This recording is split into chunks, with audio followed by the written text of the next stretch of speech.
పంపరు కదా, మనం కూడా చెప్పాలి కదా. విద్వాన్ ఒకటి ఉంది, యూనివర్సిటీ ఒకటి ఉంది, అదే కదా. చెప్పేసుకుందాం కదా.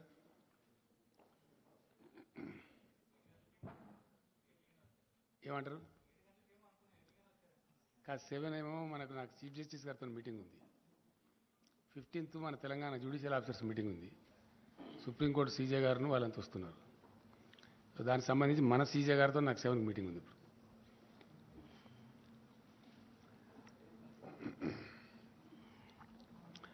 ఈరోజు జరిగినటువంటి కేబినెట్ సమావేశంలో గతంలో ఈ వికారాబాద్ జిల్లా ప్రాంతంలో, రంగారెడ్డి జిల్లా ప్రాంతంలో ఉన్న ప్రజలకు ప్రభుత్వ పరంగా మేము ఇచ్చినటువంటి హామీ మేరకు జియో 111 ఎత్తేస్తూ కేబినెట్ డిసైడ్ చేసింది. అయితే దాని మీద చీఫ్ సెక్రటరీ గారి ఆధ్వర్యంలో కమిటీ చేసినాము. పొల్యూషన్ బోర్డు, ఈ పర్యావరణానికి సంబంధించి అటవీ శాఖ, ఇతరులందరినీ కలిపి ఎట్టి పరిస్థితులలో మూసీ నది, ఈసా నది మరియు ఆ 2 జలాశయాలు కలుషితం కాకుండా ఏ పద్ధతిలో దానికి పెట్టానో గ్రీన్ జోన్స్ కూడా డిక్లేర్ చేస్తూ, మాస్టర్ ప్లాన్ కూడా ఇంప్లిమెంట్ చేస్తూ ఆ జియో ఇంప్లిమెంట్ చేయాలని చెప్పి ఆదేశం ఇచ్చినాం. బహుశా కొద్ది రోజులలో చీఫ్ సెక్రటరీ గారు వాళ్ళందరూ సమావేశమై దానికి సంబంధించినటువంటి ఉత్తర్వులు జారీ అవుతాయి. ఇది అక్కడ ప్రాంత ప్రజలకు ఒక మంచి శుభవార్త. తర్వాత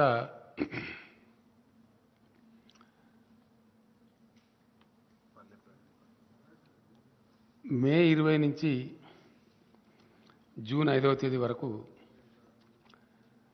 పట్టణ ప్రగతి మరియు పల్లె ప్రగతి డ్రైవ్ మళ్ళా ఒకసారి చేపట్టి చాలా ఉధృతంగా వర్షాకాలానికి ముందు చేయాల్సిన అవసరం ఉంటుంది కాబట్టి పల్లె ప్రగతి, పట్టణ ప్రగతి కూడా 20th May to June 5th అనేది అది కూడా ఈరోజు కేబినెట్ డిసైడ్ చేసింది.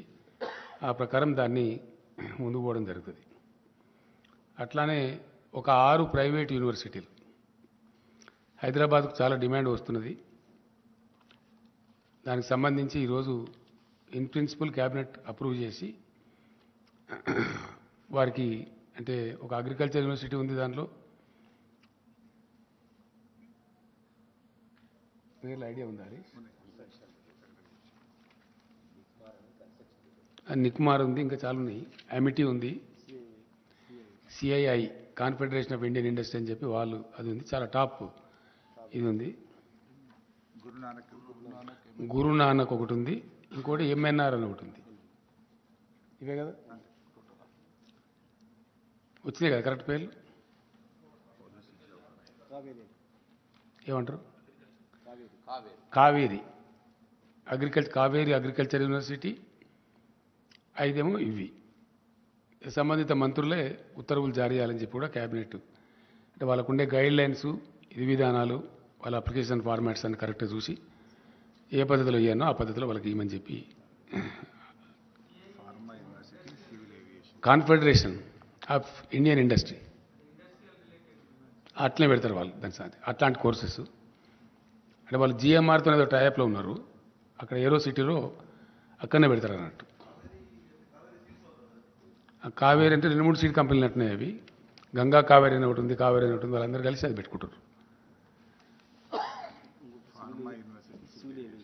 తర్వాత ఫార్మా యూనివర్సిటీ ఇమీడియట్గా ఫోర్స్లోకి తీసుకొని రావాలని, అది ప్రపంచంలోనే మొట్టమొదటిది కాబట్టి దానికి మొన్న ఇటీవల ఇండస్ట్రీస్ మినిస్టర్ తిరిగినప్పుడు కూడా అమెరికన్ కంపెనీస్ చాలా కూడా ముందుకు వచ్చినాయి దానిలో పార్ట్నర్షిప్ చేయడానికి, ఆ టెక్నికల్ నోహా అదంతా కూడా తీసుకోవడానికి చెప్పినాం. దేశంలోనే మొదటిసారిగా సివిల్ అవియేషన్ ప్రపంచవ్యాప్తంగా బాగా పెరుగుతూ ఉంది. ఇప్పుడు మన దగ్గర కూడా చాలా పెద్ద ఎత్తున పెరుగుతూ ఉంది. Now Hyderabad airport is the 4th largest airport in India. కోల్కతాను, మద్రాసును రెండింటిని, చెన్నై రెండింటిని పక్కకు జరిపేసి number 1 is Delhi, number 2 is Mumbai, number 3 Bengaluru, number 4 Hyderabad. We are the 4th largest. భూభాగం దృష్ట్యా చూస్తే మనకు largest airport in India, larger than Delhi airport. ఢిల్లీది 5,000 ఎకరాలు ఉంది, మనదేమో 5,200 ఎకరాలు ఉంది శంషాబాద్ ఎయిర్పోర్ట్. సో వాళ్ళకి చెప్పిన ప్రకారంగా సెకండ్ రన్వే గురించి కూడా ఇమీడియట్ స్టెప్స్ తీసుకోమని చెప్పి జిఎంఆర్కి చెప్పినాం. మనకి ఇప్పుడు ఎగ్జాక్ట్లీ టెర్మినల్ ఏదైతే ఉందో టెర్మినల్కి సదరన్ సైడ్లో ఒక రన్వే ఉంది, ఎగ్జాక్ట్లీ టెర్మినల్ మధ్యలోకి వచ్చి నార్త్ సైడ్ ఇంకో రన్వే వస్తుందన్నమాట. సో అది కూడా హైదరాబాద్ ఎయిర్పోర్ట్లో సెకండ్ రన్వే పనులు స్టార్ట్ అవుతాయి. ప్లస్ 4th లార్జెస్ట్ ఎయిర్పోర్ట్ కింద వచ్చినాం కాబట్టి సివిల్ ఏవియేషన్ కోర్సెస్లో సివిల్ ఏవియేషన్లో ప్రపంచవ్యాప్తంగా చాలా పెద్ద ఇండస్ట్రీ అవుతున్నది కాబట్టి దాన్ని బ్రహ్మాండంగా ముందుకు తీసుకుని పోమని చెప్పినాం. ఇది పాతదే కదా శ్రీనివాస్ గౌడ్ గారు, ఓల్డ్ అది అయిపోయింది. తర్వాత ఇంకో మెయిన్ డిసిషన్ ఈ యూనివర్సిటీలలో నియామకాలు అన్నీ కలిపి దాదాపుగా ఒక 3,500 పైచీలకు ఉన్నట్టున్నాయి. ఇది ఎవరికి వాళ్ళే చేయడంలో అక్కడ కొన్ని రకాల ఇబ్బందులు, కొన్ని ఆరోపణలు అవన్నీ కూడా వస్తూ ఉన్నాయి. వేరే రాష్ట్రాలు పరిశీలించినప్పుడు ఒక కామన్ బోర్డు విద్యాశాఖ ఆధ్వర్యంలో పెట్టి రిక్రూట్మెంట్ చేసి ఏ యూనివర్సిటీలో టీచింగ్ నాన్ టీచింగ్ సిబ్బంది ఎంత అవసరమో తెప్పించుకొని ఆ ప్రకారం ఫుల్ఫిల్ చేస్తారు. పబ్లిక్ సర్వీస్ కమిషన్ ద్వారా కానీ ఇతర మెకానిజం కానీ ట్రాన్స్పరెంట్గా పారదర్శకంగా చేసి ఆ రిక్రూటెడ్ స్టాఫ్ను వాళ్ళకు అలాట్ చేసేస్తారు. ఆ రకంగా అది కూడా ఇబ్బంది లేకుండా జరిగిపోతుంది. దాని తదనంతరం సమైక్య రాష్ట్రంలో అత్యంత బాధాకరంగా నలిగిపోయి చితికిపోయినటువంటి రంగం మన వ్యవసాయ రంగం. పూర్తి స్థాయిలో మైనర్ ఇరిగేషన్ వ్యవస్థ అంతా ధ్వంసం చేయబడి ప్రాజెక్టులు దశాబ్దాల తరబడి పెండింగ్ పెట్టి తెలంగాణ కోసం చేపట్టబడిన అనేక ప్రాజెక్టులు అబాండన్ చేసి అనేక రకాలుగా విధ్వంసం చేయడం ద్వారా తెలంగాణ రైతాంగానికి అప్పుడు భూగర్భ జలాలే దిక్కైంది. కరువులు, కాటకాలు, అనేక ఇతరత్ర దీనివల్ల తెలంగాణ గ్రామీణ ముఖ చిత్రం మొత్తం చెల్లాచెదురైపోయి రైతుల ఆత్మహత్యలు కూడా చాలా భయంకరంగా జరిగినాయి. ఆకలి చావులు కూడా చాలా జరిగినాయి. సరే, అనేక దశాబ్దాల పోరాటం తర్వాత సాధించుకోబడ్డ తెలంగాణ రాష్ట్రంలో తెలంగాణ గ్రామీణ ఆర్థిక పరిపుష్టి కోసం చాలా పకడ్బందీ ప్రణాళికతోని టీఆర్ఎస్ ప్రభుత్వం అనేక కార్యక్రమాలు తీసుకున్నది. అందులో భాగంగా వ్యవసాయంలో అద్భుతమైన ఫలితాలు సాధించే దిశగా అనేక ఉద్దీపనలు ఆ రంగానికి ప్రభుత్వం సమకూర్చడం జరిగింది. ఆ ఉద్దీపనలలో భాగంగా గతంలో ఏంటంటే 2 సమస్యలు బాగా పట్టి పీడించేటి రైతాంగాన్ని. ఒకటి నీళ్ల సమస్య, ప్రాజెక్టులు కాకపోవడం, కాలువల ద్వారా నీళ్లు రాకపోవడం, కరువు కాటకాలు సంభవించడం ఒక భాగం. రెండవ భాగం ఆ ఉన్న కొద్దిపాటి 600 నుంచి 900 ఫీట్ల లోతులోకి వెళ్ళి తీసుకునే భూగర్భ జలాలు కూడా కొద్దిపాటి అందుబాటులో ఉన్నా అవి తీసుకోవడానికి అవసరమైన కరెంటు చాలా అస్తవ్యస్తంగా ఉండి వందలు వేల సంఖ్యలో ప్రతిరోజు మూటలు గాలిపోవడం, తద్వారా రైతులు నష్టపోవడం, ఆ కరెంటు కోతల వల్ల వరి పంటలు ఎండిపోవడం, ఇట్లాంటి అనేక చాలా బాధాకరమైన దృశ్యాలు మన కళ్ళారా చూసినాం. చాలా పెద్ద, అసలు సమ్మర్ వచ్చిందంటేనే ఒక భయోత్పాతమైన పరిస్థితి. రైతాంగం ఇప్పుడు కూడా అరిచేతిలో ప్రాణం పెట్టుకొని బతికే పరిస్థితులలో చాలా దీనావస్థలో ఉంది. అందువలన వ్యవసాయం చాలా ఘోరాతి ఘోరమైన పరిస్థితికి లోనైంది. దాన్ని తిరిగి పునరుజ్జీవింపజేయడానికి first step was taken by the government was mission Kakatiya. చాలా అద్భుతమైన ఫలితాన్ని ఇచ్చింది అది, చాలా చాలా అద్భుతమైన ఫలితాన్ని. అది సాంకేతికంగా భూగర్భ జలశాఖ, కేంద్ర జలవనరుల శాఖ వాళ్ళ నివేదికల్లో వెల్లడించారు. ఇండియాలో అత్యధికంగా భూగర్భ జలాలు పెంచిన రాష్ట్రం ఏది అంటే తెలంగాణ అని చెప్పడం జరిగింది.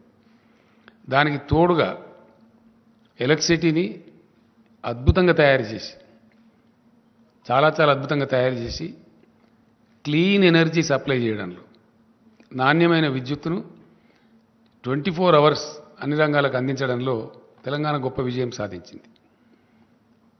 ఇంకా ఇప్పుడు మనకు రాబోయే రోజులలో యాదాద్రి 4000 మెగావాట్స్, ఎన్టీపీసీ కన్స్ట్రక్ట్ చేసినటువంటి 1600 మెగావాట్లు ఇయర్ 23లో మనకు అందుబాటులో రాబోతా ఉంది. అండ్ ఇంకొక 5600 మెగావాట్స్ ఆఫ్ థర్మల్ పవర్ మనకు నెక్స్ట్ ఇయర్లో ఇయర్ 23లో 23 ఎండింగ్ అంటున్నారు వాళ్ళు, కొద్దిగా స్పీడ్ చేయమన్నాం కాబట్టి ఇంకో 5600 మెగావాట్లు కూడా మనకు యాడ్ కాబోతుంది.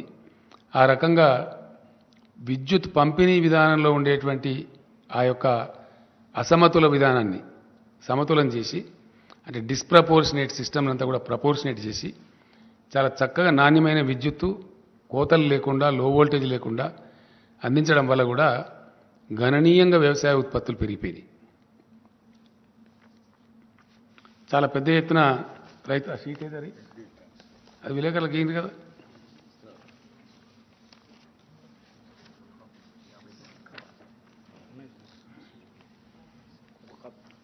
కాపీ ఏదిరా బాబు, మీ దగ్గర పెట్టుకుంటే విలేకరులకు ఇవ్వాలి కానీ.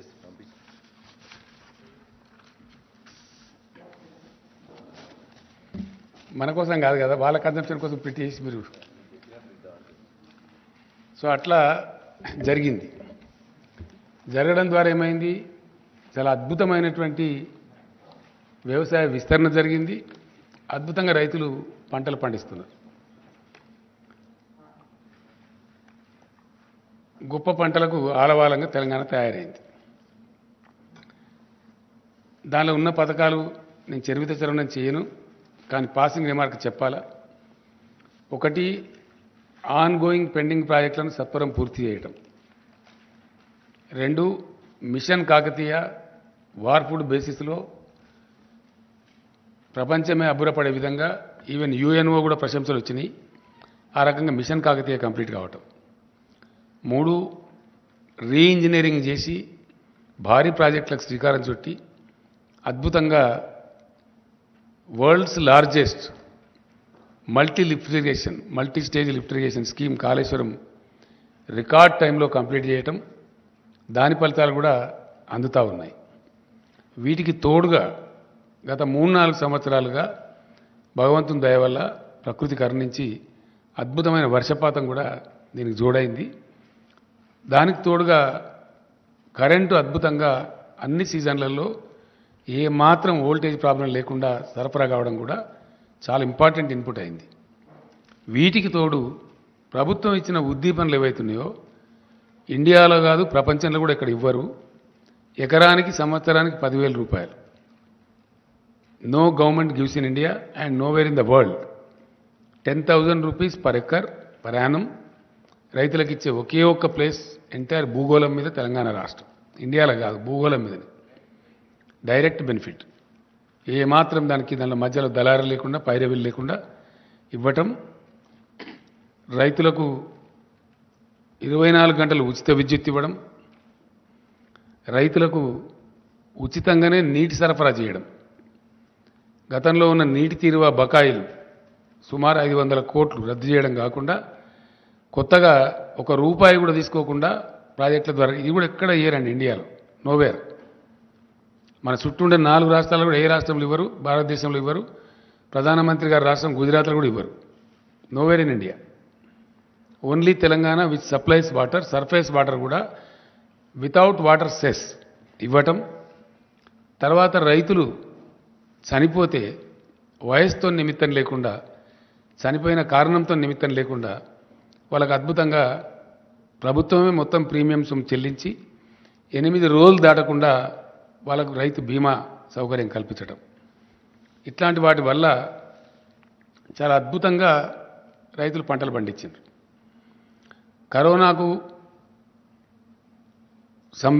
సందర్భంలో చెలరేగినటువంటి ఆ మరణాలు, భయోత్పాతం, ఒకటే చోటకు రైతులంతా వచ్చి మార్కెట్లలో రోజుల తరబడి, గంటల తరబడి ఉంటే వ్యాధి ప్రబలుతున్న ఉద్దేశంతో never before in the Indian history, ఇప్పుడు కూడా లేదు, ఎప్పుడూ లేదు, నెవర్ అండ్ ఎవర్ 7,000 పైచిలకు కొనుగోలు కేంద్రాలు ఏ గ్రామానికి ఆ గ్రామంలో పెట్టి, nowhere in India this is. Telangana సైజుతో కంపేర్ చేస్తే చాలా ఎక్కువ. ఏ ఊరికి ఆ ఊర్లోనే కొనుగోలు కేంద్రాలు ప్రప్రథమంగా పెట్టి ఎంటైర్ అడ్మినిస్ట్రేషన్ గేరప్ చేసి ధాన్యం కొనుగోలు చేసి ఆ కొనుగోలు చేస్తే కూడా వారానికో 10 రోజులకో నెలకో అన్నట్టు కాకుండా జస్ట్ వితిన్ 3-4 డేస్ అది కూడా డైరెక్ట్గా బ్యాంక్ అకౌంట్లోకి రైతు అకౌంట్లోకి ఇక్కడి నుంచే డబ్బులు పంపించడం, మధ్యలో జిల్లా నుంచో మండలం నుంచో ఇంకో డిపార్ట్మెంట్ నుంచో కాకుండా finance department civil supplies corporation ద్వారా రూట్ చేసి డైరెక్ట్గా రాష్ట్ర ప్రభుత్వం వారి ఖాతాల్లో వేయడం చాలా చాలా చాలా సానుకూలమైనటువంటి ఒక పవనం వీచింది. దాంతో పంటలు పండడం కోసం ఇచ్చే డబ్బులు కానీ, కరెంటు కానీ, నీళ్లు కానీ, ఇతర ప్రోత్సాహాలు కానీ, కల్తీ లేని విత్తనాలు అందించే ప్రయత్నాలు కానీ, కల్తీ మీద first state in India to bring PD act కానీ, వీటన్నిటి వల్ల అద్భుతంగా వచ్చింది. దాంతోపాటు కొనుగోళ్ళు ఎక్కడికక్కడనే జరిగి 3వ రోజుకు 4వ రోజుకి వారి బ్యాంకులోకి క్లీన్గా డబ్బులు రావడం, అకౌంట్లో జమ కావడం ఎక్కడ ఉండదండి. ఇండియా మొత్తంలో ఏ స్టేట్లో కూడా ఉండదు, అసలే ఉండదు కాక ఉండదు. ఆ విధంగా జరగడం వల్ల వీటన్నిటి సమాహారంగా రైతులు అద్భుతంగా ధాన్యం పండిస్తూ ఉన్నారు. అయితే ఇంకా చాలా ఉన్నాయి. వెరసి జరిగింది ఏంది? నెట్ రిజల్టు అంటే 1 కోటి ఎకరాల విస్తీర్ణం పెరిగింది 2 పంటలు కలిపి. 1 కోటి పైచిలుకు 2014-15 to 2022 more than 1 crore acres. ఈ మల్టిపుల్ యాంగిల్స్లో ఈ పనులన్నీ జరిగేటప్పటికీ ఆలోచించిన పద్ధతిలో, ఆశించిన పద్ధతిలో అవన్నీ కరెక్ట్గా సింక్రనైజ్ కావటం మూలాన 1 కోటి ఎకరాలలో విస్తీర్ణం పెరిగి పంటలు చాలా బ్రహ్మాండంగా పండుతున్నాయి. అయితే పూర్తి స్థాయిలో రైతు వ్యతిరేకంగా పనిచేస్తున్నటువంటి ప్రభుత్వం కేంద్రంలో ఉండటం భారత రైతాంగం యొక్క దురదృష్టం పూర్తి స్థాయిలో. ఎందుకంటే 13 నెలల పాటు లక్షలాది మంది రైతులు దేశ రాజధానిలో ధర్నా కూర్చున్న పరిస్థితి మనం చూసినాం. చివరికి ఆ చట్టాలు రద్దు చేసుకొని భారత ప్రధానమంత్రే క్షమాపణ వేడుకున్నటువంటి పరిస్థితి కూడా మనం చూసినాం. అంటే ఎంత దిక్కుమాలిన, ఎంత దరిద్రం కొట్టు ప్రభుత్వం కేంద్రంలో ఉన్నదనే దానికి ఇది ఒక సంకేతం. అది యథాతథంగా మీ అందరూ ప్రత్యక్ష సాక్షులు. దానిలో ఏం డంబాచారం కానీ, మిర్చి మసాలా వేసి నూరిన మాట కానీ ఏం లేదు. అది ఫ్యాక్ట్, హిస్టరీ. ఏది 13 నెలల పాటు నిరంతరంగా రైతులు ఉద్యమించటం దేశ రాజధానిలో, వాళ్ళని అనేక రకాలుగా తూలనాడి వాళ్ళని ఖాళిస్తాన్ ఉగ్రవాదులని, ఇంకోటని ఆందోళన జీవులని అవమానపరిచి ఇన్సల్ట్ చేసి ఫైనల్గా ప్రధానమంత్రి క్షమాపణ చెప్పి ఆ చట్టాలు వాపసు తీసుకున్న పరిస్థితులు మనం చూసినాం. అట్లానే ఈరోజు వ్యవసాయ రంగాన్ని మొత్తం కార్పొరేట్లకు అప్పగించాలని ఒక బలమైన కుట్ర కేంద్రం చేస్తూ ఉంది. అంటే రైతులు వాళ్ళ భూములని కార్పొరేట్ కంపెనీలకు అప్పగించాలి, దానిలోనే జీతకాలుగా పనిచేయాలి. ఇది అల్టిమేట్ కుట్ర.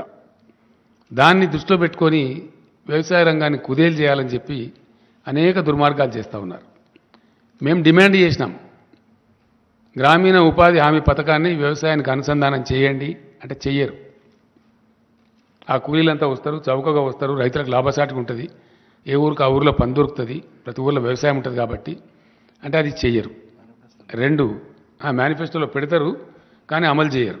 వాళ్ళ ఎన్నికల హామీలో పెట్టినరు కానీ అమలు చేయరు. 2 ఎరువుల మీద ధరలు పెంచిండ్రు. అలొకేషన్ మొన్న జరిగిన బడ్జెట్లో, లాస్ట్ టైం కూడా బడ్జెట్ సందర్భంగా నేను చెప్పిన, ఎరువుల మీద విపరీతంగా ధరలు పెంచిండ్రు. 2 భూగర్భ జలాల మీద ఆధారపడి వ్యవసాయం చేసే రైతులకు వాళ్ళ బావుల కాడ మీటర్లు పెట్టాలి అనే దిక్కుమాలిన పనికిమాలిన విద్యుత్ సంస్కరణలు తెచ్చిండ్రు. దానికి ఇన్సెంటివ్స్ పెట్టి 0.5% FRBM లోన్ కూడా దానికి అనుసంధానం చేసి రాష్ట్రాలను నష్టానికి గురి చేస్తూ ఉన్నారు. అంటే వ్యవసాయ రంగాన్ని బలహీనపరచాలి, కుదేలు చేయాలి, డిస్కరేజ్ చేయాలి అనేటువంటి అంతర్గత కుట్రలో ఇవన్నీ భాగాలు. అట్లానే మార్కెట్లన్నీ లేకుండా చేస్తాం అని చట్టాలు తెచ్చిండ్రు. సరే, ఇప్పుడు తోక ముడిచిండ్రు. ఆ తర్వాత ఆ రోజు రైతులకు హామీ ఇచ్చిండ్రు, మేము ఎంఎస్పీ కోసం అది చేస్తాం, మరొకటి చేస్తాం, ఇంకొకటి చేస్తాం అని చెప్పి ఈ రోజు వరకు అతి గతి లేదు. నిన్న మొన్న పార్లమెంట్ సెషన్ జరిగితే వాళ్ళకి అవసరమైన చట్టాలు పాస్ చేసుకున్నారు తప్ప ఆ రోజు రైతులకు ఇచ్చిన హామీ నిలబెట్టుకోలేదు. ఇలా దేశ రైతాంగం అంతా కూడా గమనిస్తూ ఉన్నారు.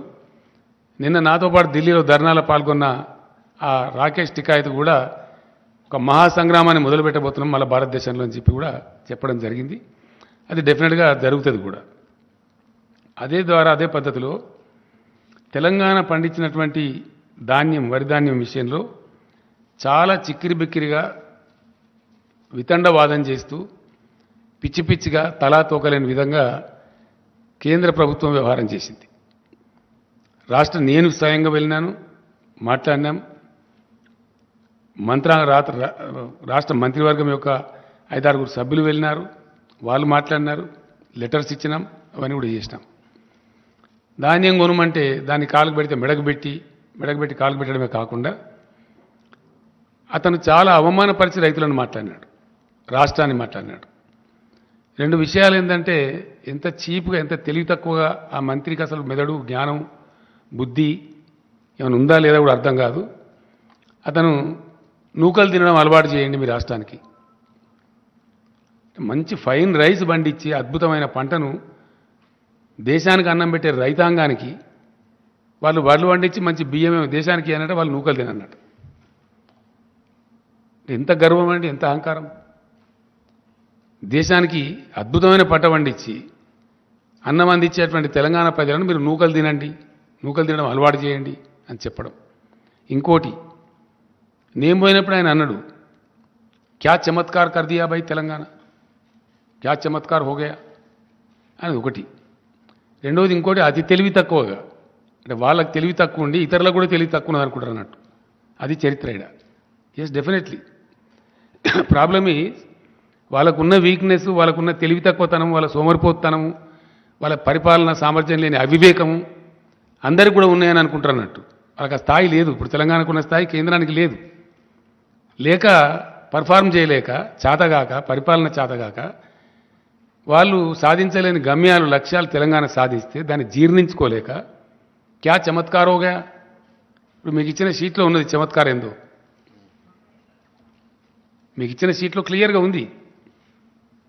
వీళ్ళు ఎంత అంటే 36 లక్షలు తెలంగాణలో వరి సాగు అయితే యాసంగిలో ఒక్క పంటలో మొత్తం దేశంలో సాగైంది ఎంత? ఏ రాష్ట్రంలో సాగైంది ఎంత? మన దానిలో సగం కూడా ఏ రాష్ట్రంలో సాగాలి. అట్లీస్ట్ మన దానిలో 50% కూడా ఏ రాష్ట్రంలో సాధ్యం కాలే. That is what is the Chamatkar of Telangana. ఇది అర్థం కాక, తెలివి లేక చెప్పచ్చు కదా, మాకు శాత కాదు, మేము దద్దమ్మలం, ఏదో గెలిచిన మతం పేరు మీద, మన పేరు మీద గెలిచే అధికారం చేస్తున్నాం, కానీ మాకు శాత కాదని చెప్పచ్చు కదా. అది చెప్పకుండా వాళ్ళ యొక్క అసమర్థతను ఇతరుల మీద నెట్టివేసే విధంగా క్యా చమత్కారోగా అని ఒకటి మాట్లాడతారు. ఏ రాష్ట్రానికి లేని ప్రశ్న తెలంగాణకు ఎందుకు వస్తున్న సమస్య? ఎందుకు రాదు? ఎందుకే వస్తుంది. ఏ రాష్ట్రం అయినంత పంట మేము వేసినాం, తీసుకోమంటే నీకు శాతగాక ప్రతిసారి మెలికబెట్టి, తెలివి తక్కువ మెలికలు పెట్టి, ఫుడ్ సెక్యూరిటీ యాక్ట్ కింద ఉన్న బాధ్యతను విస్మరించి, yes, government of Telangana is avoiding. మేము ఎగుమతి చేయలేమని గత 3-4 సంవత్సరాలు అనేక వేల టన్నుల బాయిల్ రైస్ ఎగుమతి చేసి, ఎగుమతి చేయలేదని అబద్ధాలు చెప్పి అనేక రకాలుగా చేసిండ్రు. ఇలా ఏంది తేడా? దాని ఉన్నది ఏంది? బ్రహ్మ పదార్థం. దాని పేద బ్రహ్మ పదార్థం ఏమనుందా? ఏమున్నది దానిలో? నూకల శాతం ఎక్కువవుతుంది. యాసంగి వడ్లల్లో నూకల శాతం ఎక్కువ అవుతుంది. టెంపరేచర్స్ పెరుగుతాయి కాబట్టి, టెంపరేచర్ టైంలో పంట వస్తుంది కాబట్టి పెరుగుతుంది. పంటలు వచ్చేది మనకి ఏప్రిల్ మేలో, సాధారణంగా 35 degrees దాటిపోతుంది. 35 టచ్ అయినప్పుడు ఏంటంటే బ్రోకెన్ రైస్ ఎక్కువ వస్తుంది. ఆ పర్సెంటేజ్ తేడా ఇప్పుడు అంత కథ. ఏమైనా బ్రహ్మ పదార్థం ఏమి లేదు. ఏది అదేందో కథ అని అనుకొని తెలివి తక్కువతనంతో ఏందది కథ అంటే ఏంటంటే 67 కిలోల బియ్యం వస్తుందండి మామూలు టైంలో పడితే. దానిలో సగం ఇప్పుడు వస్తుంది. 100 కిలోల వడ్లు పట్టినట్టయితే అదే వర్షాకాలంలో వాటికేమో 67 కిలోల బియ్యం వస్తుంది. యాసంగి ధాన్యానికి ఏమొస్తుంది? 35, 34, 35 కిలోలు వస్తుంది. ఆ రాణి శాతం ఏదైతే ఉందో అది తేడా వస్తుంది.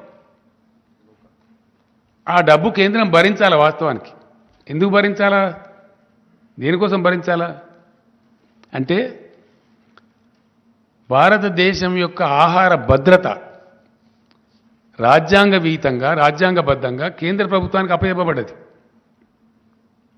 కాబట్టి ఆ ఆహార భద్రత కాపాడేటప్పుడు ఆహార నిల్వలు పెట్టాలి దేశంలో. చాలా సింపుల్ విషయం ఇది, దీనిలో ఏదో పెద్ద బ్రహ్మపదార్థం లేదు. ఆ బాధ్యత ఉంది కాబట్టే దానిలో నుంచి ఉద్భవించిందే ఫుడ్ కార్పొరేషన్ ఆఫ్ ఇండియా. ఆ ఫుడ్ కార్పొరేషన్ ఆఫ్ ఇండియా దగ్గర లక్షల కోట్ల టన్నులు స్టోర్ చేసి ఉంచేటువంటి సామర్థ్యం ఉంటుంది, శక్తి ఉంటుంది. ఇతర ఏ రాష్ట్రానికి కూడా ఆ స్టోర్ చేసే శక్తి సామర్థ్యాలు ఉండవు. టెంపరీ ట్రాన్సిట్ స్టోరేజ్ సామర్థ్యం ఉంటుంది తప్ప శాశ్వతంగా ఉండదు. కాబట్టి ఫుడ్ కార్పొరేషన్ ఆఫ్ ఇండియా ఈ పంటలు తీసుకొని దాన్ని మళ్ళీ వితరణ చేసే సందర్భంలో కొద్దిపాటి లాస్ వస్తే వస్తుంది, ఒక 5,000 కోట్లు 10,000 కోట్లు వస్తుంది, దాన్ని భరించాలి. కొన్ని సందర్భాల్లో ప్రపంచంలో కరువు వచ్చినప్పుడు ఎక్స్పోర్ట్ చేస్తే లాభం కూడా వస్తుంది. కొన్నిసార్లు లాభం వస్తుంది, కొన్నిసార్లు నష్టం వస్తుంది. అది మేము భరించలేము అని చెప్పలేక భరించరు. ఎందుకంటే దానిలో సీక్రెట్ ఉంది. సీక్రెట్ ఏంది? తెలివి తక్కువ ప్రభుత్వం కేంద్రంలోది. ఇప్పుడు ఎంత తెలివి తక్కువ, ఎంత దుర్మార్గమైన, ఎంత హీనమైన నీచమైన ప్రచారాలు చేస్తారండి. ట్యాక్సేషన్లో 2 భాగాలు ఉంటాయి, కేంద్ర పన్నులు, రాష్ట్ర పన్నులు. డెఫినెట్గా కేంద్రం ఈ పన్నులు వసూలు చేయాలా, రాష్ట్రాలకు ఈ పన్నులు వసూలు చేసుకోవాలని ఉంటుంది. దానిలో ఇప్పుడు పెట్రోల్ డీజిల్ మీద రాష్ట్రానికి కూడా కొంత ఉంటుంది, వ్యాట్ వేసుకునే అవకాశం ఉంటుంది. మేము వచ్చిన కాడ నుంచి గవర్నమెంట్ మేము పెంచలేదు, నా దించలేదు. ఆ వ్యాట్ ఉన్నంతనే ఉన్నది. 2015లో ఒకసారి అది జీరోలలో ఏదో ఉంటే దాన్ని రౌండ్ ఫిగర్ చేసినాం. జస్ట్ జీరోలలో ఉండేది, అంటే 60 పైసలు 30 పైసలు ఉంటే దాన్ని ₹1 చేసినాం. రౌండ్ ఫిగర్ చేస్తే కలెక్షన్ ఈజీ ఉంటుంది, ఇచ్చే వాళ్ళకైనా తీసుకునే వాళ్ళకైనా. అంతకుమించి తెలంగాణ వచ్చిన కానీ తెలంగాణ చరిత్రలో పెట్రోల్ మీద డీజిల్ మీద మేము పైసా పెంచలేదు.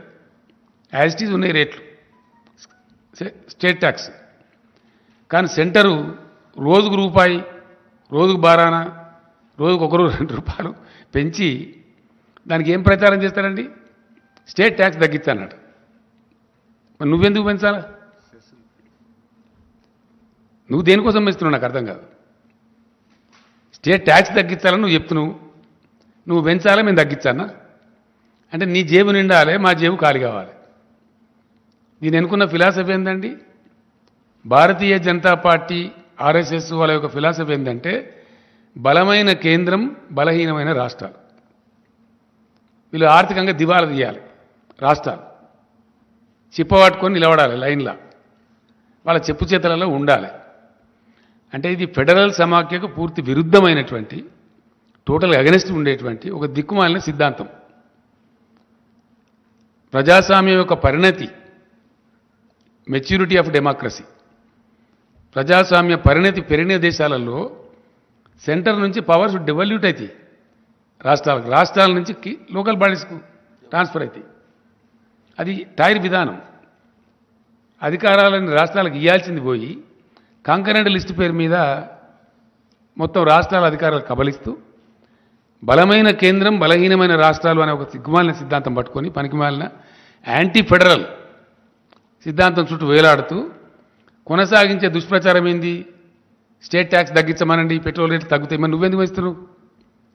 ఒకవేళ భారత ప్రభుత్వం యొక్క నీతి సామాన్య ప్రజలకు తక్కువ ధరలకే పెట్రోల్ డీజిల్ అందించాలని అయితే పెంచద్దు కదా. నువ్వు పెంచి రాష్ట్రాన్ని తగ్గించమని ఎట్లా అంటావు? నీకు ఏ నోరుతోనంటావు? నీ నోరా మోరా? What it is? నువ్వు పెంచకుండా ఉండి నువ్వు తగ్గించమంటే నువ్వు గొప్ప నువ్వు అవుతావు. నేను పెంచుతా, నువ్వు తగ్గియాల. ఇది నీతా? ఇటువంటి సిద్ధాంతంతో ఫుడ్ సెక్యూరిటీ బాధ్యత మీ మీద ఉండంగా కూడా దాని నుంచి తప్పించుకుంటూ, దాని నుంచి పారిపోతూ, వెన్ను చూపుతూ చేసే అరాకిరి ఏందండి? కిరికిరేంది? ఏమవుతుంది ఇప్పుడు?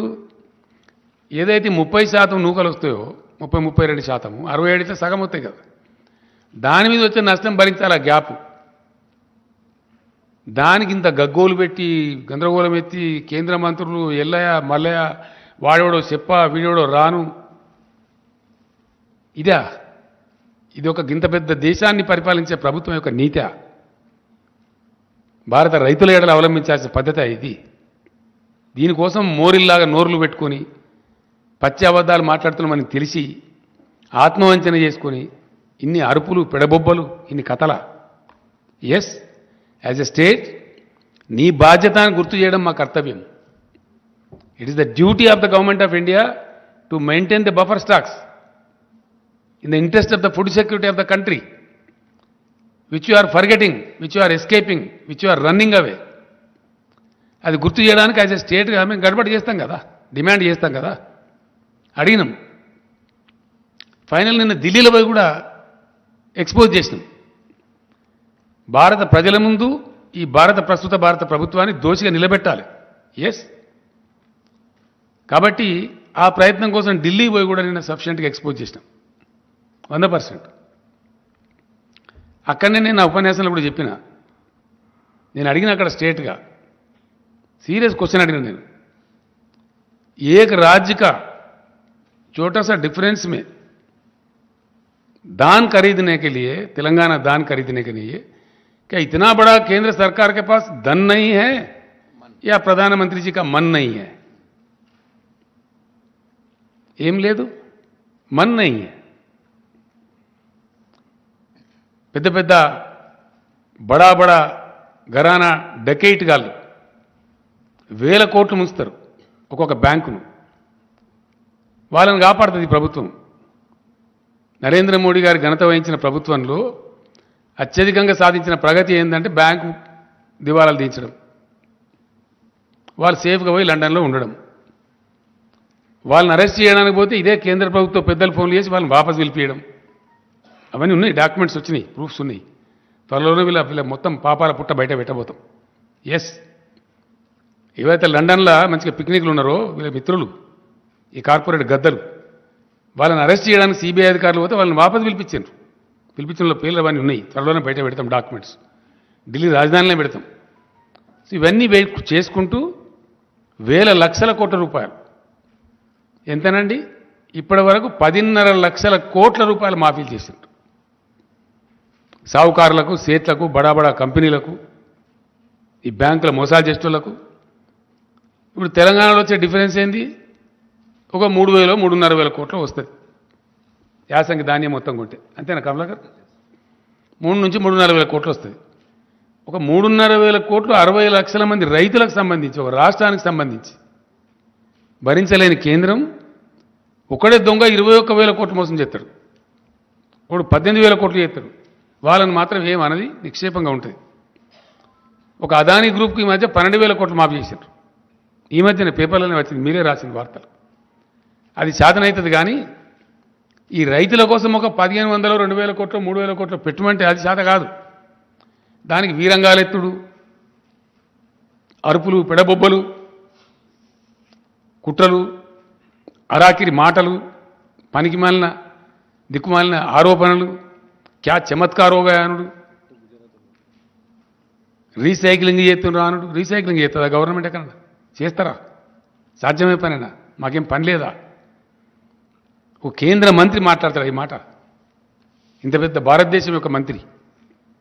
అంటే ఎంత నీచంగా, నికృష్టంగా రైతాంగం పట్ల, దేశ ప్రజల పట్ల ఎంత బాధ్యతారహితంగా కేంద్రం ఉన్నదనే దానికి ఇది ఒక సంకేతం. సో ఏ విధంగా ఉన్నది, ఎన్ని రకాలుగా ఉన్నది, ఎంత బహుముఖీనంగా ఉన్నది, వీళ్ళ యొక్క దుర్మార్గమైనటువంటి రైతు వ్యతిరేక విధానం అనేది ఎక్స్పోజ్ చేయాలని చెప్పి మేము సఫిషియెంట్గా చేసినాం. డెఫినెట్గా నేను ఢిల్లీలో నా స్పీచ్లో నేను చెప్పిన, మీరు ఈయనంత మాత్రాన హమారే కిసానంకు హమ్ గంగా మే నహీ డూబ్ దేంగే, మేము ఎట్లా కాపాడుకుంటాం, మీకు ఎట్లా తెలియలేదు, మేము కాపాడుకుంటాం, మాకు ఆ ధైర్యం ఉంది, అవసరం వస్తే ఒక పూట ఉపాసం ఇంకొక ఖర్చు తక్కువ చేసుకుంటాం అని కూడా చెప్పిన నేను.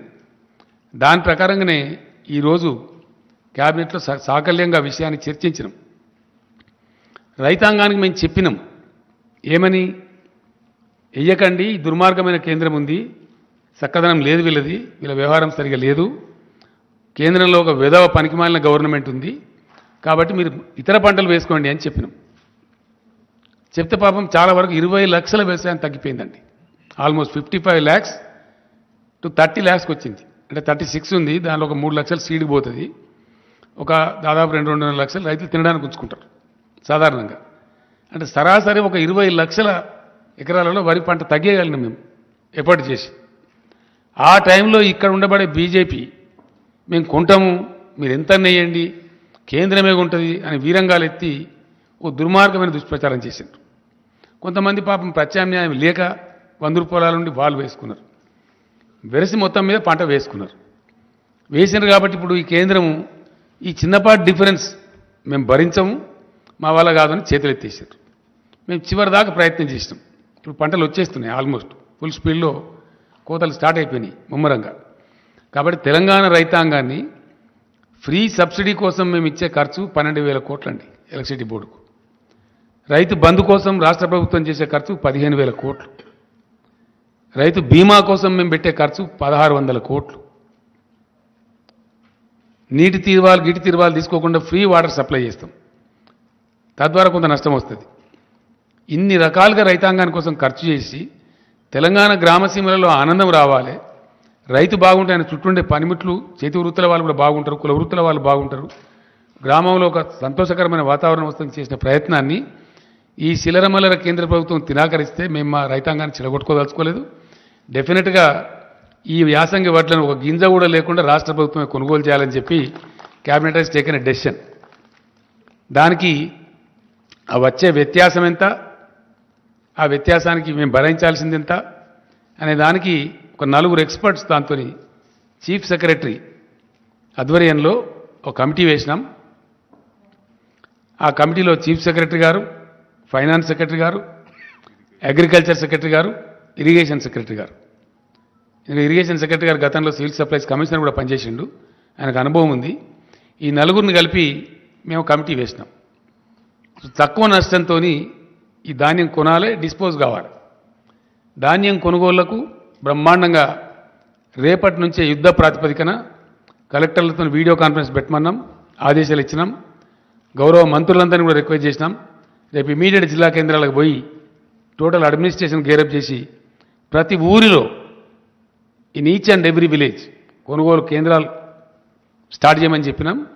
రాబోయే 2-3 రోజుల్లో మొత్తం ఎస్టాబ్లిష్ చేసి సివిల్ సప్లైస్ మినిస్టర్ గారు దానికి అవసరమైన గోనె సంచులు, మన్ను, మశానం ఏమేమి ఉంటుందో ఆ తతంగం అంతా ఆ డిపార్ట్మెంట్ చూసుకుంటుంది.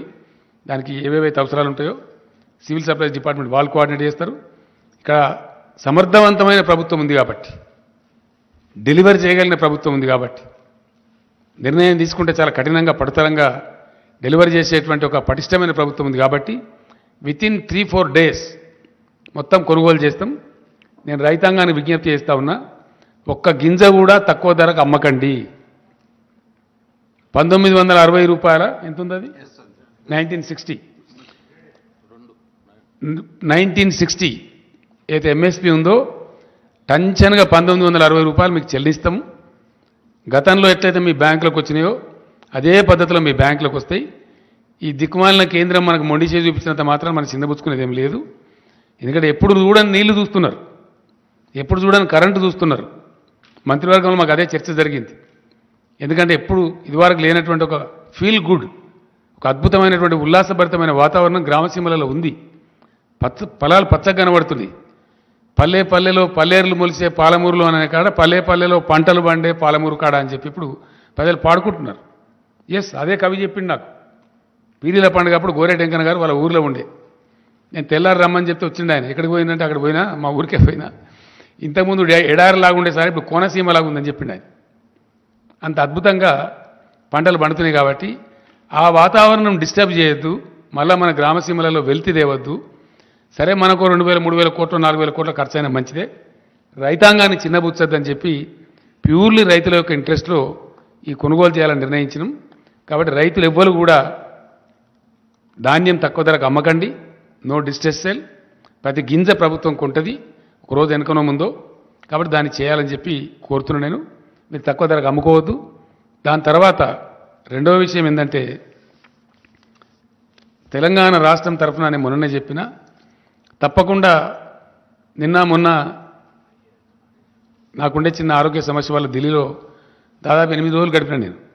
చాలామంది మిత్రులు కలిసిండ్రు, చాలామంది ఎకానమిస్టులు కలిసిండ్రు. రాజకీయ నాయకులు కూడా కలిసిండ్రు, కొందరు ఫోన్లో మాట్లాడింది, కొందరు కలిసిండ్రు, రకరకాలు జరిగింది. భారత మేధోవర్గం మొత్తం ఆలోచిస్తూ ఉంది. అలా భారతదేశాన్ని ఇప్పుడున్న ప్రభుత్వం, అధికార పార్టీ బీజేపీ ఒక దుర్మార్గమైనటువంటి, అనారోగ్యకరమైనటువంటి, అనాలోచితమైన విధానంలో వాళ్ళ సంకుచిత రాజకీయాల కోసం మతోన్మాదాన్ని పెట్టరేగేటువంటి ప్రయత్నం చేస్తూ ఉన్నారు. అన్ని రకాలుగా దేశాన్ని దెబ్బతీసిండ్రు. జీడీపీ మొత్తం నాశనం అయిపోయింది, ఎకానమీ చెల్లాచెదురైంది, నిరుద్యోగ సమస్య పెరిగింది, ఆరోగ్య సమస్యలు పెరిగినాయి, పరిశ్రమలు మూతపడుతున్నాయి, అన్ఎంప్లాయ్మెంట్ పెరిగిపోయింది, హంగర్ ఇండెక్స్లో కూడా క్షీణించిపోయింది.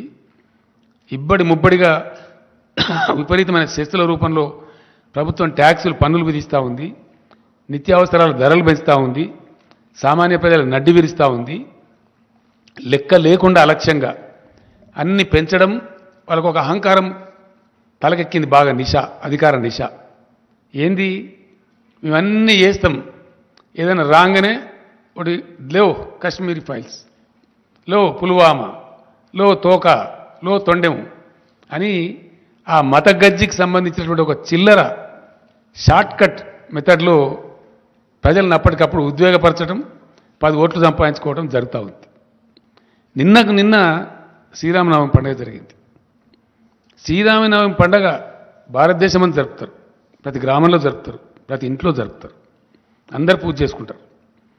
శ్రీరామనవమి నాడు ఇప్పుడు ఎన్నికలు రాబోయే రాష్ట్రాలలో ఏం జరుగుతూ ఉంది, ఎన్నికలు లేని రాష్ట్రాలలో ఏం జరుగుతూ ఉంది. గుజరాత్లో రాళ్ళెత్తారు, కర్ణాటకలో రాళ్ళెత్తారు, వేరే కాడ ఎందుకో వేయరు. ఎక్కడ ఎన్నికలుంటే అక్కడ డ్రామా స్టార్ట్, రాళ్ళేసుడు, ఉద్రిక్తతలు సృష్టించుడు, ఆ ఉద్వేగంలో నుంచి వచ్చేదాన్ని పొలిటికల్ క్యాపిటలైజ్ చేసుడు అనేటువంటి ఒక చిన్న ట్రిక్ పెట్టుకొని, దీని ముందర ఏదున్నా సరే సమయానికి అన్ని చెల్లాచెదురైతే అనేటువంటి ఒక దిక్కుమాలిన ఆలోచనతో మొత్తం దేశాన్ని సర్వభ్రష్టం చేసే పరిస్థితి పోతూ ఉన్నారు. చాలా బాధాకరం అండి, చాలా అంటే చాలా. అద్భుతమైనటువంటి నగరం మన బెంగళూరు నగరం. అనేక ప్రభుత్వాల యొక్క కృషి ఫలితంగా అది సిలికాన్ వ్యాలీ ఆఫ్ ఇండియా అయింది. 30 లక్షల మందికి డైరెక్ట్గా ప్రత్యక్షంగా ఐటీ ఉద్యోగాలు దొరుకుతాయి. మరో 30 లక్షల మందికి ఆల్మోస్ట్ ఇండైరెక్ట్ ఉద్యోగాలు దొరుకుతాయి. అంత అద్భుతమైనటువంటి రాష్ట్రంలో చాలా అయిందా time, just 2 minutes, 5 to 7, yeah. ఆ రకంగా ఉన్నటువంటి రాష్ట్రంలో 6 రకాల నిషేధాలు ప్రభుత్వం ఉత్తర్వులు ఇస్తారండి. హిజాబు నిషేధము, హలాల్ మాంసం నిషేధము, ముస్లింలు నడిపే వాహనాలు ఎక్కద్దు, ముస్లింల షాపులలో ఖరీదు చేయొద్దు, ఇంకేదో దిక్కుమాలింది అని పనికిమాలి. దీని బ్యాక్లాష్ ఏముంటుందండి? మొన్న కువైట్ దేశంలో 11 మంది పార్లమెంట్ సభ్యులు ఆ ప్రభుత్వానికి రాసిండ్రు, కిక్అవుట్, అక్కడ ఆ దేశంలో వ్యవహారం బాగాలేదు, వాళ్ళు మన దగ్గర ఉంటే కూడా దుర్మార్గంగా ఉంటుంది, వీళ్ళని ఎలగొట్టండి అని చెప్పి మాట్లాడుతున్నారు. అట్లా దాదాపు దేశం నుంచి 13 కోట్ల మంది ప్రజలు వివిధ దేశాల్లో బ్రతుకుతున్నారు. అనేక ఉద్యోగాలు, చిన్న చిన్న వ్యాపారాలు ఏదో చేసుకొని బ్రతుకుతున్నారు. ఒకవేళ ప్రపంచం వాళ్ళందరినీ తరిమేస్తే ఈ భారతీయ జనతా పార్టీ వాళ్ళని పోషిస్తుందా? వాళ్ళకి ఇండియాలో ఉద్యోగాలు ఇస్తారా? ఏం జరగబోతుంది? ఉన్న పరిశ్రమలు మూతపడితే ఇలా పరిశ్రమలో పనిచేసే కార్మికుల గత్యం కావాలా? ఉన్న ఐటీ పరిశ్రమ బిస్తర్ కడితే ఐటీ ఉద్యోగుల గత్యం కావాలా? పెట్టుబడిదారులు విముఖత చూపితే, పెట్టుబడుల వెలువ రాకపోతే, కొత్త ఉద్యోగాల కల్పన జరగకపోతే ఈ నిరుద్యోగ యువత యొక్క ఆశలను ఎటుపోవాలా? దేశం చిన్నాభిన్నమైతే మళ్ళీ సంభాళించుకోవడానికి కనీసం 100 సంవత్సరాలు పడుతుందండి. ఈ చిన్న మతపిచ్చితోని, చిన్న ఉద్వేగాలతోని, అప్పటికప్పుడు కలిగే తాత్కాలిక రాక్షస ఆనందంతో దేశం కోల్పోయేది చాలా ఎక్కువ. దేశం అతి భారీ మూల్యం చెల్లించక తప్పదు. ఎస్, ఇది చరిత్ర చెప్పిన సాక్ష్యం, ఎన్నో ఘటనలు ఉన్నాయి. కాబట్టి ఈ ఉన్మాదుల చేతిలో పడి దేశ యువత దేశ మేధావులు కొట్టుకొని పోతే 100 సంవత్సరాలు భారతదేశం వెనుకపోతుంది. 100 సంవత్సరాలు, ఒక century. Country is going to lose a century which is disastrous, which is unwanted, undesirable. కాబట్టి దేశ ప్రజలు, ఈ ఉన్మాదులు, ఈ దుర్మార్గులు చేసేటువంటి ఈ కుటిలమైనటువంటి కుచితమైనటువంటి విషయాలు వాళ్ళు గ్రహించి తప్పకుండా తమను తాము రక్షించుకునే దిశగా భారతదేశం కదలాలి. ఇది బుద్ధిజీవుల దేశం. డెఫినెట్లీ నేను బలంగా నమ్ముతాను, ఇండియా రియాక్ట్స్. ఇండియా బుద్ధు దేశం కాదు, బుద్ధిజీవుల దేశం. యాజ్ అండ్ వెన్ గివెన్ తప్పకుండా భారత ప్రజ తిప్పి కొడుతుంది, గిల్లి పడేస్తుంది. మేమేదో ఇవాళ ఉన్నామని అహంకారపూరిత మాటలు మాట్లాడి రాష్ట్రాల నుంచి వచ్చే మంత్రులను, రాష్ట్ర ప్రభుత్వాలను అరాకిరిగా మాట్లాడి, ఇష్టం వచ్చిన కథలు మాట్లాడి మేము నడిపించగలుగుతాం అనుకుంటే హిట్లర్లు, ముస్సోలినీలు, నెపోలియన్లే పోయిన చరిత్రలో. అంతకన్నా గొప్పలు కాదు వీళ్ళు. అందుకు సంబంధించి తప్పకుండా తెలంగాణ రాష్ట్రం నుంచి భారతదేశాన్ని చైతన్యపరచడంలో, దక్షిణ భారతదేశాన్ని చైతన్యపరచడంలో ఏదైతే నేను ప్రముఖ పాత్ర వహిస్తాను చెప్పినో తప్పకుండా ఆ పోరాటాన్ని బాగా ఇంటెన్సిఫై చేస్తాం. ఎస్, నేను నాకు రైతు నాయకులు ఇక్కడ కలిసినరు, మాట్లాడినరు. భారతదేశానికి ఇలా భారతదేశ రైతులు ఇప్పటికే సతమతమవుతా ఉన్నారు, ఒక పర్ఫెక్ట్ పాలసీ లేక. ఆ రైతాంగానికి దిక్కు దివాణం లేకుండా అయిపోయింది. వాళ్ళని బికారులుగా చూస్తూ ఉన్నది ప్రభుత్వం, గతి లేని వాళ్ళుగా చూస్తూ ఉంది. ఏం చేస్తారు మమ్మల్ని అని అనుకుంటా ఉంది. ఏం చేసినారు? మీ మెడలే వంచి ప్రధానమంత్రితోనే క్షమాపణ చెప్పించారు. అది మర్చిపోవద్దు, జాగ్రత్త. ఇండియా రాజ్యాంగపరమైన రక్షణలు ఇస్తూ, మినిమం సపోర్ట్ ప్రైజుకు రాజ్యాంగ రక్షణ ఇస్తూ, రైతుకు ఇంటిగ్రేటెడ్ న్యూ అగ్రికల్చర్ పాలసీ రావాలి ఈ భారతదేశంలో. ఒక integrated new agriculture policy of India రావాల్సిన అవసరం ఉంది. డెఫినెట్గా దాన్ని నేను పిలుస్తున్న ఎకానమిస్టులను కూడా చాలామందిని, అశోక్ గులాటి గారు కూడా వస్తామన్నారు, దాన్ని మొత్తం ఆ రైతు నాయకులు కూడా వస్తామన్నారు. త్వరలోనే హైదరాబాద్లో మొత్తం భారత రైతాంగానికి సంబంధించిన అన్ని రాష్ట్రాల రైతు ప్రతినిధులను, ఢిల్లీలో ఉద్యమం నిర్వహించిన రైతు సంఘాలను హైదరాబాద్కే పిలిపించి ఇక్కడ వర్క్షాప్ పెట్టి ఆ పాలసీ ఇక్కడ డిక్లేర్ చేస్తాం. గవర్నమెంట్ ఆఫ్ ఇండియా దానికి కర్మ బాగుంటే అడాప్ట్ చేస్తారు, అడాప్ట్ చేయకపోతే వీళ్ళని పక్కకు జరిపి భారత రైతాంగమే గిల్లి పారేసి ప్రత్యామ్నాయ ప్రభుత్వం తెచ్చుకుంటారు. మంచి ఆనందపూర్వకమైనటువంటి న్యూ అగ్రికల్చర్ పాలసీ ఆఫ్ ఇండియాను ఇంప్లిమెంట్ చేసుకుంటారు. అప్పుడు కలకలలాడే భారతదేశం ఉంటుంది, ఇట్లా వెలవెలవే భారతదేశం ఉండదు. రైతులు బికారులు ఉండే భారతదేశం ఉండదు, రైతులు ఇంత హీనంగా చూడబడే భారతదేశం ఉండదు. దానికోసం కూడా భగవంతుడు నాకు ఇచ్చిన సర్వశక్తులు ధారబోసి ప్రయత్నం చేస్తాం, ఆ విధంగా ముందుకు పోతాం. Thank you. No more questions today because నాకు సీజే గారితో అపాయింట్మెంట్ ఉంది. Will meet tomorrow or day after. Thank you.